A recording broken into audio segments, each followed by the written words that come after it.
Bom, turma, ainda ligado ao assunto sobre a população brasileira, agora tem um ponto muito importante que precisa ser destacado dentro da população brasileira, que é a questão da heterogeneidade da população brasileira. Então, quando diz essa questão da heterogeneidade, está falando da mistura que aconteceu aqui no nosso território. Como bem vocês conhecem, o Brasil foi, povoado por europeus, por negros, que vieram da África, os europeus, os brancos, lá da Europa, e aqui já existiam os nativos, que foram denominados de índios, nativos. Então, houve essa mistura, de povos. E aí nasceu uma nova cultura. Então, a gente vai ver um pouco sobre isso, os povos que habitaram aqui. Então, nós temos aqui de início, os povos indígenas, a população indígena, que ainda existe 896 mil povos ainda de origem indígena espalhados pelo Brasil.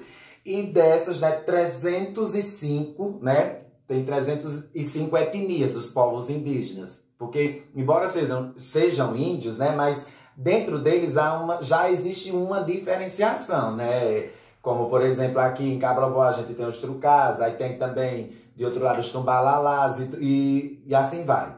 Então, existe também etnias diferentes de povos indígenas, sendo que aqui no Brasil nós temos 305, dos 896 mil povos de origem indígenas que ainda existem aqui no Brasil. A maioria desses povos, eles se concentram na região norte, na região norte, onde está lá a Amazônia, o estado do Amazonas, do Pará, Acre, Rondônia, Roraima. Então, para lá é onde fica Amapá, onde fica a maioria dos povos, de origem mesmo indígena, residencial. Tem espalhado aqui mesmo, Cabroboá, a gente tem a Ilha da Assunção, mas concentração maior está na região norte desses povos indígenas que fazem parte dessa questão da heterogeneidade, que é como diz, a gente não vai encontrar um índio puro, a gente vai encontrar descendentes, mistura por conta da relação que houve entre brancos, entre negros e tudo mais.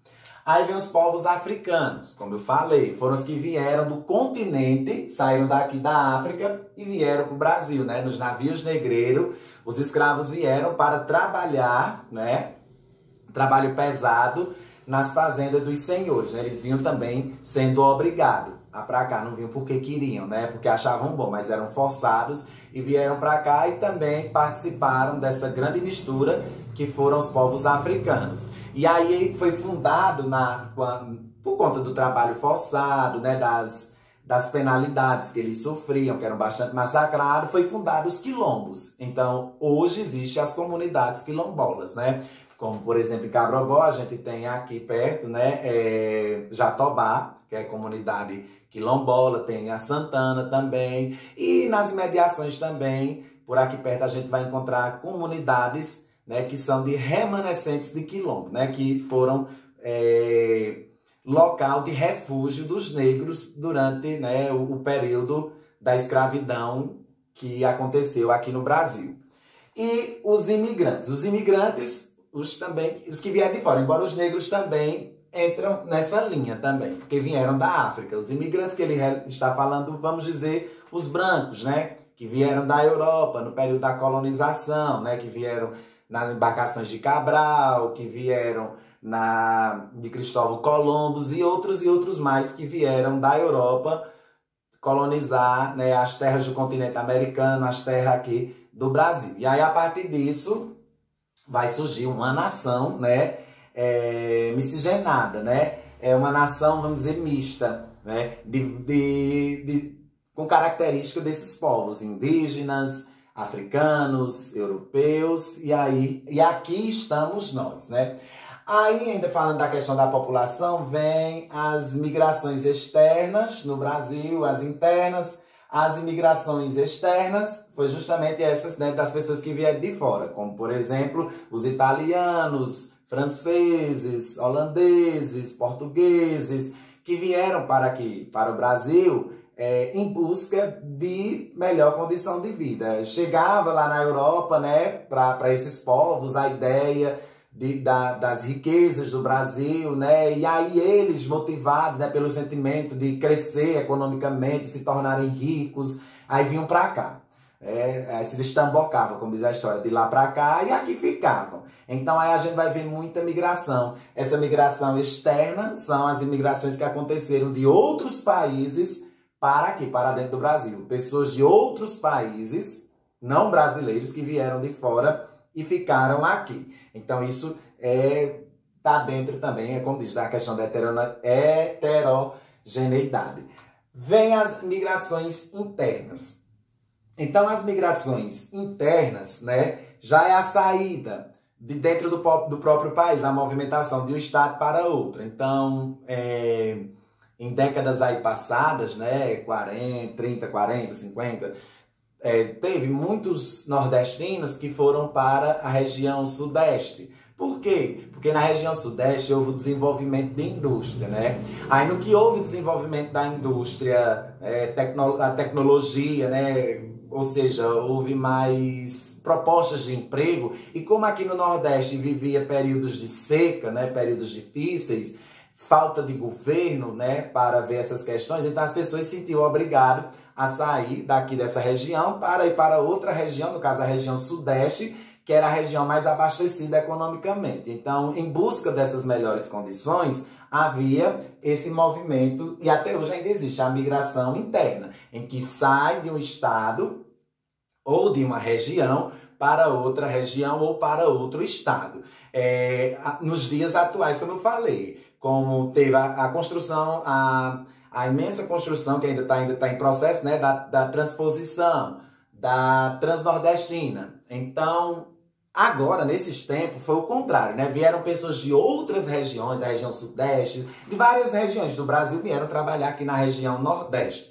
Por conta do quê? Do emprego, né? Das vagas de emprego, e também da necessidade de pessoas que soubessem, né, lidar com o maquinário, né, da tecnologia dos dias de hoje, possibilitou a entrada aqui no Nordeste de pessoas oriundas de outras regiões, de outros estados. Então, aqui, né, dentro mesmo do estado de Pernambuco. Aí nós temos a migração interna. Muitas pessoas vieram morar mesmo aqui, a partir do momento, né, que entrou para trabalhar nas firmas, automaticamente já vieram para morar e tudo. Ou outros foram embora. Então, essa questão da migração externa são os imigrantes que vêm de outros países. A interna são os que saem de suas localidades de nascimento e vão para outro lugar. Então, essa sempre está em constância, sempre constante dentro do nosso país. Aí, nós temos a migração de retorno.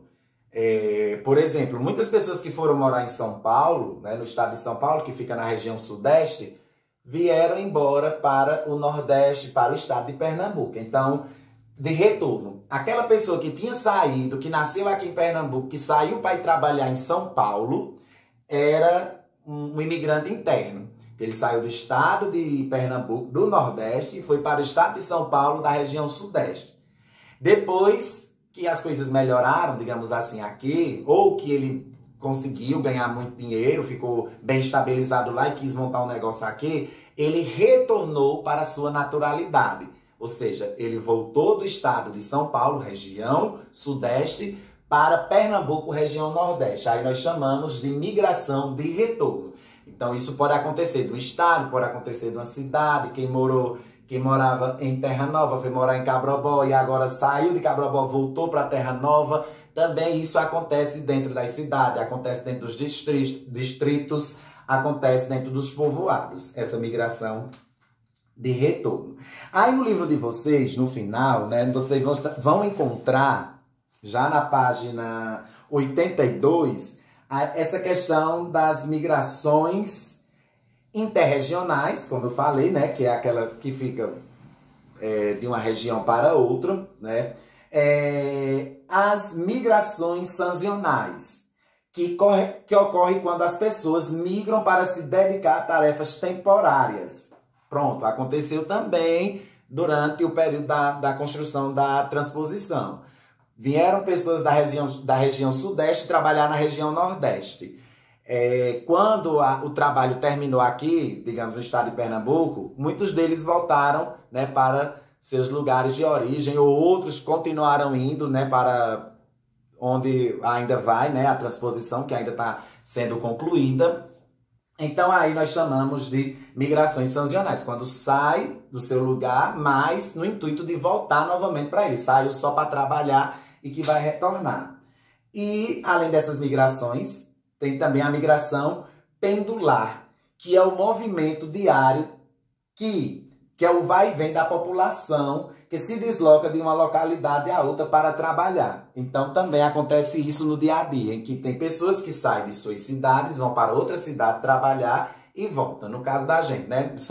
Pertencemos a Salgueiro, vamos trabalhar em Cabrobó, mas a gente retorna para Salgueiro. Então isso é uma espécie de migração pendular, em que a gente vai só trabalhar e volta para a comunidade de origem. Então, basicamente, a gente tem isso sobre a questão da heterogeneidade ligado à população brasileira, é a mesma coisa, o mesmo assunto. Primeiro a gente viu a questão da densidade, né, que o Brasil não é um país densamente povoado, que tem muitos habitantes, mas que ficam concentrados em um local, né? A maioria no litoral brasileiro, ainda tem muitas terras no Brasil que pode, né, esse povo todo ainda ocupar.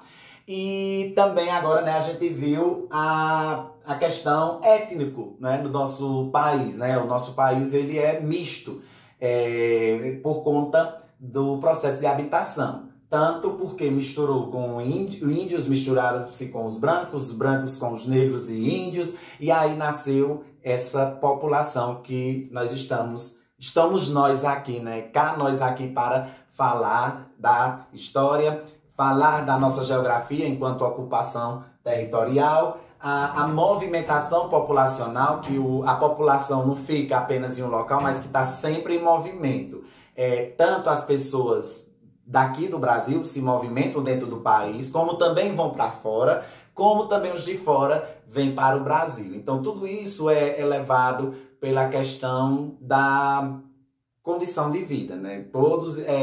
Esse movimento todo se dá pela questão de buscar melhores condições de vida. É como diz, o nomadismo e o sedentarismo, eles andam bem atrelados. Até hoje, né? Mesmo sendo um fato pré-histórico, mas até hoje ele ainda acontece na nossa sociedade.